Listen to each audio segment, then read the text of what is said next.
झूरी के पास दो बैल थे, हीरा और मोती। देखने में सुंदर, काम में चौकस, डील में ऊंचे।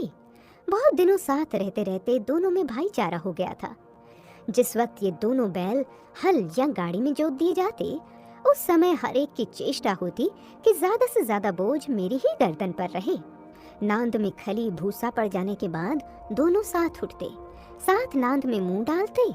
एक मुंह हटा लेता तो दूसरा भी हटा लेता था। संयोग की बात, झूरी ने एक बार गोई को ससुराल भेज दिया। बैलों को क्या मालूम वे कहाँ भेजे जा रहे हैं। समझे, मालिक ने हमें बेच दिया।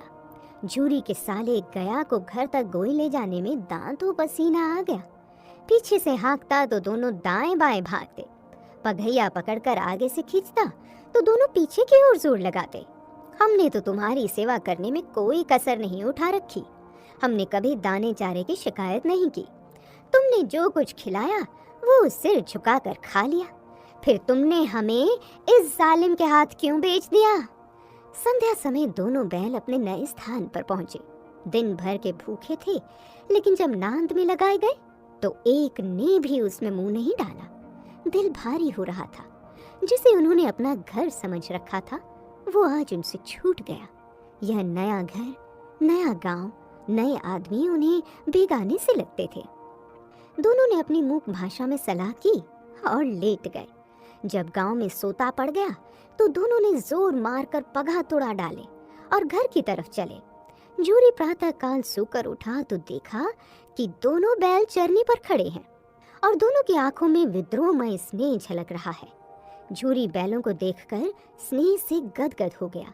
दौड़कर उन्हें गले लगा लिया।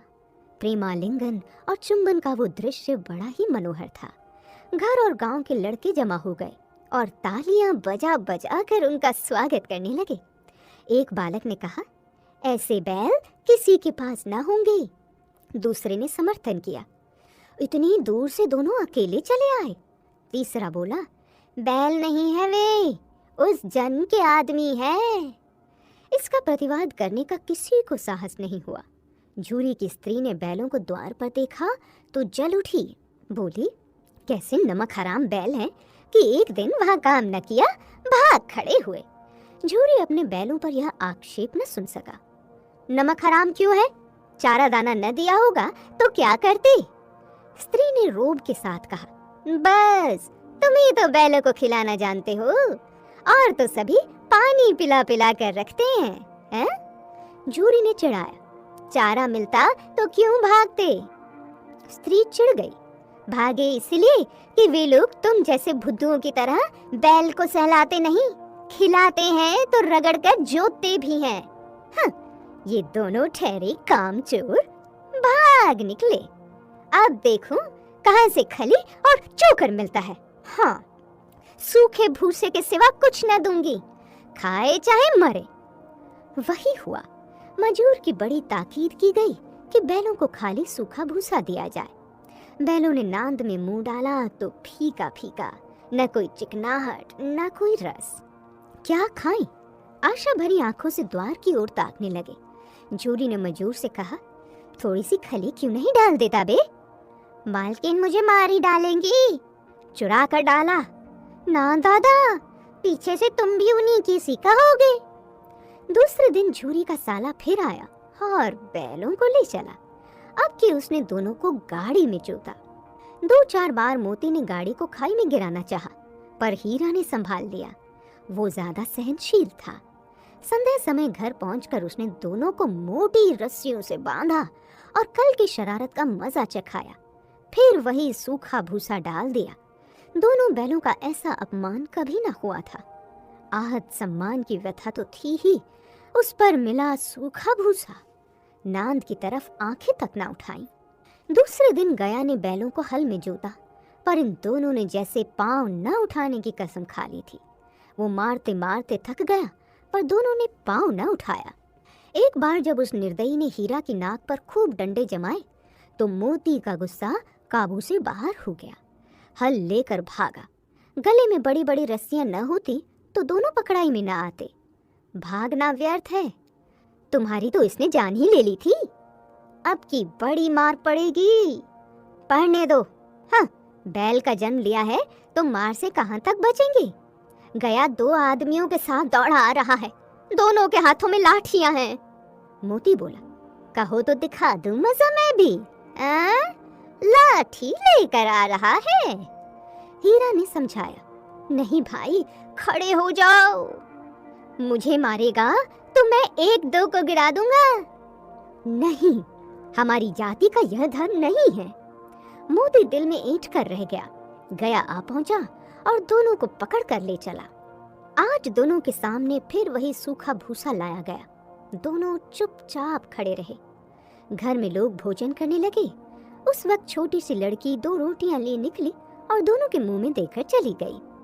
उस एक रोटी से इनकी भूख तो क्या शांत होती, पर दोनों के हृदय को मानो भोजन मिल गया। यहाँ भी किसी सज्जन का वास है।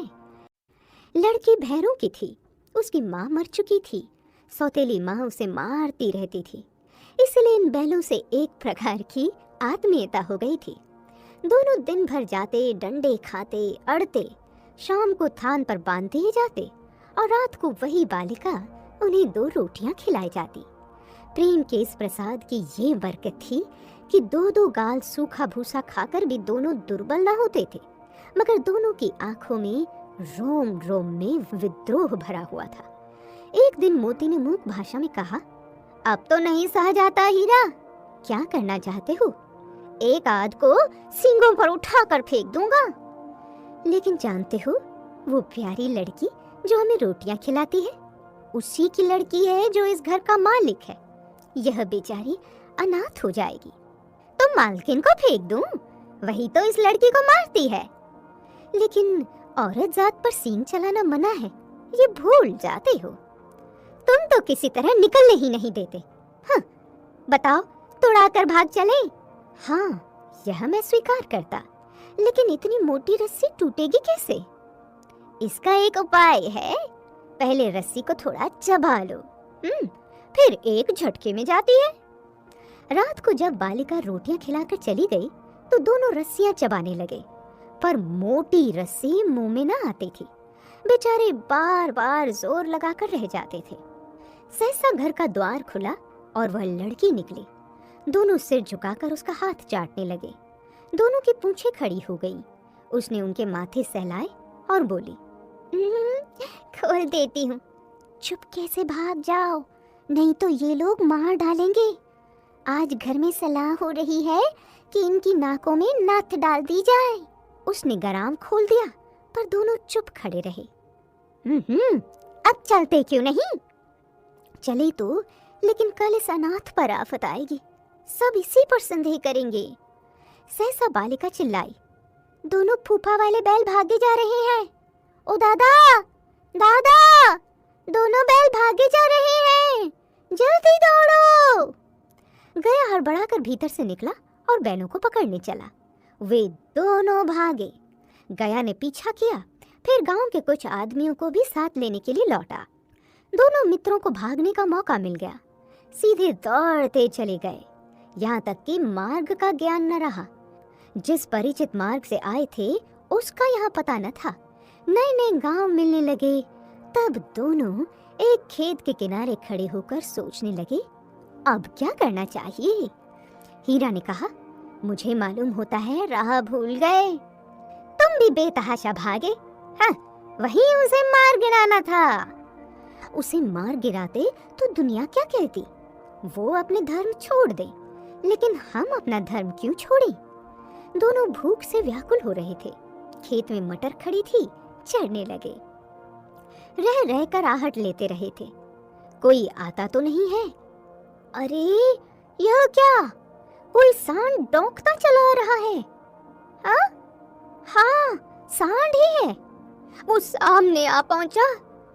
दोनों मित्र बगले झांक रहे थे। सांड पूरा हाथी था। उससे भिड़ना जान से हाथ धोना है, लेकिन ना भिड़ने पर भी जान बचती नजर नहीं आती। इन्हीं की तरफ आ भी रहा है। कितनी भयंकर सूरत है। बुरे फंसे, जान बचेगी क्या? कोई उपाय सोचो। अपने घमंड में फूला हुआ है, आरज़ू विनती न सुनेगा। तो फिर यहीं मरो, बनता तो 9 2 11 होता है। और जो दौड़ाए तो फिर कोई उपाय सोचो जल्द। उपाय यह है कि उस पर दोनों जने एक साथ चोट करें। मैं आगे से रगेता हूँ, तुम पीछे से रगे दो। दोहरी मार पड़ेगी तो भाग खड़ा होगा। दोनों मित्र जान हथेली पर लेकर लपके। सांड को भी संगठित शत्रुओं से लड़ने का तजुर्बा न था। वह तो एक शत्रु से मल्ल युद्ध करने का आदी था। जो ही हीरा पर झपटा, मोती ने पीछे से दौड़ाया। सांड उसकी तरफ मुड़ा तो हीरा ने रगेदा। सांड चाहता था कि एक एक करके दोनों को गिरा ले, पर ये दोनों भी उस्ताद थे, उसे वो अवसर ना देते थे। एक बार सांड झल्लाकर हीरा का अंत कर देने के लिए चला कि मोती ने बगल से आकर उसके पेट में सींग भोंक दिया। सांड क्रोध में आकर पीछे फिरा तो हीरा ने दूसरे पहलू में सींग चुभो दिया। आखिर बेचारा जख्मी होकर भागा और दोनों मित्रों ने दूर तक उसका पीछा किया, यहाँ तक कि सांड बेदम होकर गिर पड़ा। तब दोनों ने उसे छोड़ दिया। दोनों मित्र जीत के नशे में झूमते चले जाते थे। मेरा जी चाहता था कि मार ही डालूं। गिरे हुए बैरी पर सींग नहीं चलाना चाहिए, यह सब ढोंग है। बैरी को ऐसा मारना चाहिए कि फिर ना उठे। अब घर कैसे पहुंचोगे वो सोचो। पहले कुछ खा ले तो सोचें। सामने मटर का खेत था ही, मोती उसमें घुस गया। अभी 2 ही 4 ग्रास खाए थे कि आदमी लाठियां लिए दौड़ पड़े और दोनों मित्रों को घेर लिया। हीरा तो मेड़ पर था, निकल गया। मोती सिंचे हुए खेत में था। उसके खुर कीचड़ में धंसने लगे, न भाग सका और पकड़ लिया गया। हीरा ने देखा संगे संकट में है तो लौट पड़ा, फंसेंगे तो दोनों फंसेंगे। रखवालों ने उसे भी पकड़ लिया। प्रातःकाल दोनों मित्र कांजी हाउस में बंद कर लिए गए। सारा दिन बीत गया और खाने को एक तिनका भी न मिला। समझ में न आता था यह कैसा स्वामी है, इससे तो गया फिर भी अच्छा था। यहाँ कई भैंसें थी, कई बकरियां, कई घोड़े, कई गधे, पर किसी के सामने चारा न था। सब जमीन पर मुर्दों की तरह पड़े थे। सारा दिन मित्र फाटक की ओर टकटकी लगाए रहते, पर कोई चारा न लेकर आता दिखाई दिया। तब दोनों ने दीवार की नमकीन मिट्टी चाटनी शुरू की, पर इससे क्या तृप्ति होती। रात को भी जब कुछ भोजन न मिला तो हीरा के दिल में विद्रोह की ज्वाला दहक उठी। मोती से बोला, अब नहीं रह जाता मोती, मुझे तो मालूम होता है कि प्राण निकल रहे हैं। आओ दीवार तोड़ डालें, मुझसे तो अब कुछ नहीं होगा। बस इसी बूथ पर अकड़ते थे, सारी अकड़ निकल गई। बाड़े की दीवार कच्ची थी। हीरा मजबूत तो था ही, अपने नुकीले सींग दीवार में गड़ा दिए और जोर मारा तो मिट्टी का एक चिप्पड़ निकल आया और हर चोट में थोड़ी थोड़ी मिट्टी गिराने लगा। उसी समय कांजी हाउस का चौकीदार लालटेन लेकर जानवरों की हाजिरी लेने आ निकला। हीरा का उद्दंडपन देखकर उसे कई डंडे रसीद किए और मोटी सी रस्सी से बांध दिया। मोती ने पड़े पड़े कहा, आखिर मार खाई, क्या मिला? अपने बूते भर जोर तो मार दिया। ऐसा जोर मारना किस काम का कि और बंधन में पड़ गए? जोर तो मारता ही जाऊंगा, चाहे कितने ही बंधन पड़ते जाएं। जान से हाथ धोना पड़ेगा, कुछ परवाह नहीं, यूं भी तो मरना ही है। सोचो, दीवार खुद जाती तो कितनी जानें बच जाती। 2-4 दिन यही हाल रहा तो मर जाएंगे। हाँ, ये बात तो है। अच्छा तो ला, फिर मैं भी जोर लगाता हूँ। मोती ने भी दीवार में सींग मारा, थोड़ी सी मिट्टी गिरी। आखिर कोई 2 घंटे की जोर आजमाई के बाद दीवार ऊपर से लगभग 1 हाथ गिर गई। उसने दूनी शक्ति से दूसरा धक्का मारा तो आधी दीवार गिर पड़ी। दीवार का गिरना था कि अधमरे से पड़े हुए सभी जानवर चेत उठे। तीनों घोड़ियां सरपट भाग निकली, फिर बकरियां निकली, इसके बाद भैंस भी खसक गई, पर गधे अभी तक ज्यों के त्यों खड़े थे। तुम दोनों क्यों नहीं भाग जाते? एक गधे ने कहा। जो कहीं फिर पकड़ लिए जाए तो क्या हरज है, अभी तो भागने का अवसर है। हमें तो डर लगता है, हम यहीं पड़े रहेंगे। दोनों गधे अभी तक खड़े सोच रहे थे कि भागे या न भागे, और मोती अपने मित्र की रस्सी तोड़ने में लगा हुआ था। जब वो हार गया तो हीरा ने कहा, तुम जाओ, मुझे यहीं पड़ा रहने दो, शायद कहीं भेंट हो जाए। मोती ने आंखों में आंसू लाकर कहा, तुम मुझे इतना स्वार्थी समझते हो? हीरा, हम और तुम इतने दिनों एक साथ रहे हैं, आज तुम विपत्ति में पड़ गए हो तो मैं तुम्हें छोड़कर अलग हो जाऊं? बहुत मार पड़ेगी, लोग समझ जाएंगे ये तुम्हारी शरारत है। हाँ, जिस अपराध के लिए तुम्हारे गले में बंधना पड़ा, उसके लिए अगर मुझे मार पड़े तो क्या चिंता। ये कहते हुए मोती ने दोनों गधों को सींगों से मार मार कर बाड़े से बाहर निकाला और तब अपने बंधु के पास आकर सो रहा। भोर होते ही मुंशी और चौकीदार तथा अन्य कर्मचारियों में कैसी खलबली मची। बस इतना ही काफी है कि मोती की खूब मरम्मत हुई और उसे भी मोटी रस्सी से बांध दिया गया। एक सप्ताह तक दोनों मित्र वहां बंधे पड़े रहे। किसी ने चारे का एक तृण भी न डाला। हाँ, एक बार पानी दिखा दिया जाता था, यही उनका आधार था। दोनों इतने दुर्बल हो गए थे कि उठा तक नहीं जाता था। एक दिन बाड़े के सामने डुग्गी बजने लगी और दोपहर होते होते वहां 50-60 आदमी जमा हो गए।